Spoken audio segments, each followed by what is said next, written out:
અહીં પધારવાના કારણ? साधु को आज भजिया खाने का मन हुआ है बच्चा। ले साधु को भजिया खाने का है? हाँ बच्चा।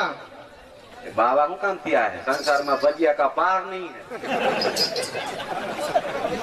भजिया खाने का है? हाँ बच्चा। काय माता नहीं, पाका सीता ले जाना।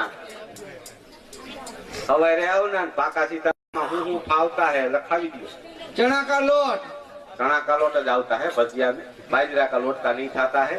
मेथा, हाँ कोतमा, ले मीठा बरोबर है। और थोड़ा खारा दे दे बच्चा। बापू ये रेवा दियो। बापू खारा है ने बहु नहीं हारा। अरे गोटा बड़ा बड़ा होता है बच्चा। आ गोटा भले बड़ा बड़ा होता है, लेकिन भजिया में जो खारा ज्यादा થઈ जाता है ने तो પછી शेरनिया खाता है। अरे ये शेरनिया क्या है बच्चा? शेरनिया का तुमको नहीं खबर है? नहीं खबर है बच्चा। बापू शेरनिया खाता है